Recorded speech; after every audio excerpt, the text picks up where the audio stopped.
abroad. We have Secretary Mike Pompeo, former Secretary of State, joining us now. He's part of our ACLJ team. And Secretary Pompeo, I just said, it's interesting to me that now the Ayatollah speaks out, and he's trying to make it not about Iranians, that this is really Israelis and Americans who are behind this. What is your take? Well, Jordan, this is pretty typical stuff. It shows, I think, three things at least. One, he's paying real attention. He views what's taking place there as serious and jeopardizing their capacity to continue to maintain control. Second, his health has not been good. And I think he was trying to reassure the Iranian law enforcement, the Iranian Basij, the IRGC, the leadership around him, that he is still well enough to be in charge and in control. And then finally, doesn't it remind us, Jordan, of exactly what Vladimir Putin has done? Same kind of thing. Somebody else started this fight. It wasn't us. It was the outsiders appealing to nationalism in a way that suggests a real frailty. So one doesn't know how this will end. It will almost certainly be very, very violent if these protests continue. They will stop at nothing to try and maintain control. But we know that there are always moments in time, inflection points in history, and perhaps this is just one of them. It was interesting during the Obama administration when you had a million people in Tehran, in Tahrir Square, protesting. Basically, the administration's position was for them to stand down, which was absurd when you think about it. Now you've got about 1 million throughout the country protesting. The Ayatollah is forced to make a public statement, which he has, saying that this is, the Israelis and the Americans, the Zionists. And you've got and I want to see if we have this bite. It's one of the really human rights activists that have been at the forefront of this, saying, the women of Iran are taking up the mantle here, but don't prop up the bad guys. Don't prop up this leadership by giving them money through the Iran deal. Do we have that sound? We're gonna get that sound, and we've got it. Let me play it and then get your comment. We don't want you to save Iranian women. Iranian women are brave enough to bring democracy themselves, to save themselves. But we want you to stop saving our murderers. That's all. Yeah. That's all. Stop saving the murderers.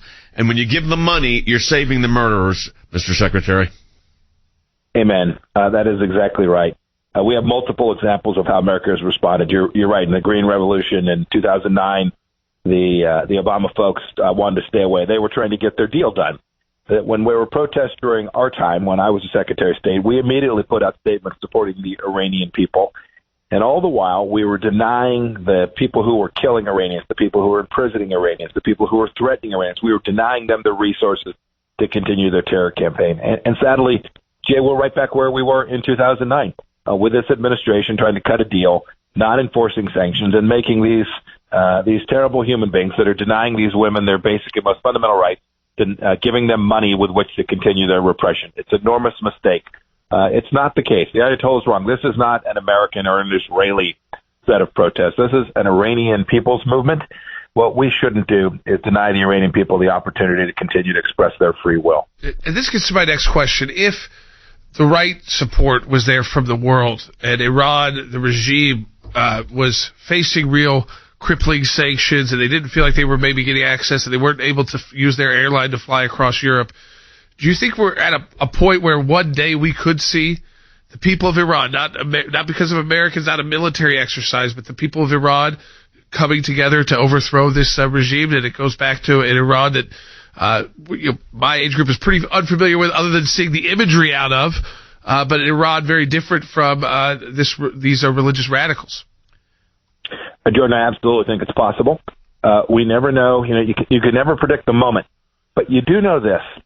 Pressure over time is what makes the difference. And to the extent we're relieving the pressure, as Jay was suggesting, by providing the money, as you suggested, by allowing Mahan Air and Iranian Airlines to fly across the world, we are fueling the very repressive regime that threatens Israel, threatens American officials and former officials, threatens terror from Hezbollah. We're fueling that capacity for them to repress their own people in a way that permits them to behave precisely as we've seen since 1979. We should cut them off. We should apply pressure through sanctions, through all forms of capabilities that we have. And when we do, and when then the Iranian people demand their freedom and their liberty and their basic rights, we'll return to an Iran that the people of Iran will benefit from. Let me ask one last question on Iran, and that is, because with Iran, we've had this situation before, as you said, during the Green Revolution. If this movement continues, can it successfully topple this regime? I think there's no doubt that it can. I think it's also important that all of us think about what that looks like the day after, Jay. Yep. Because that day will come. It's impossible to predict, but that day will come. The Iranian regime will not last forever. We should hasten that by continue to apply pressure. But we all need to be prepared for when that day comes to support the Iranian democracy movement, support the people who have driven this, and make sure that as the days move on, we need to give the regime the capacity to regroup, rearm, and reinstall its power, and provide the resources necessary for what are an amazing people, the Iranian people, highly educated, very capable technologically, to allow the Iranian people to have access to the world markets in a way that will allow their country to re-enter the global stage in the way that we all pray that it will. You know, Secretary Pompeo, you've got, just to switch the topics a little bit here, you've got a new piece up at ACLJ.org. I really like this one. I think our folks will really like sharing this too on their social media so their friends and family see it. I encourage them to do it. It's titled "Wokeness is a Threat to Our Military." You bring up, among other things, the Air Force Academy, where cadets are being told to avoid committing what they're calling microaggressions.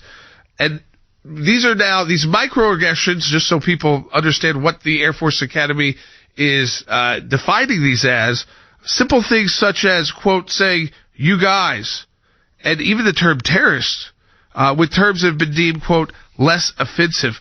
Why is this the focus of a U.S. military academy?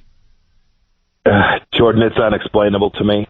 And worse than that, it's dangerous. You all know the ACLJ has been at the forefront of making sure that our folks in uniform have the capacity to express their voices, to protect liberty, religious freedom inside the military, and frankly, all across the country. You all have been exemplars of that and fought for it vigorously. This is another chance for government to move away from tradition.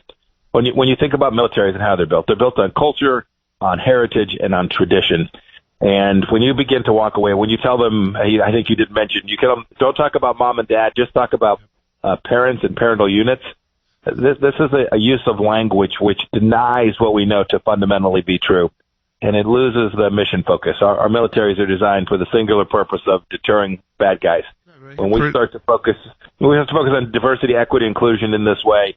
It's dangerous for one of America's core institutions, its military. But you hear parental units. I mean, that's like the coneheads. Yeah, it's like we're making them use language. It's not even natural. It's not natural at all, right? So I mean, you have to really reprogram yourself to even start speaking that way. Yeah, it's unreal. We appreciate it, Mr. Secretary. As always, thank you for your insight and input, and it's great to call you a colleague and a friend. Thanks for being on the broadcast. Hey, folks.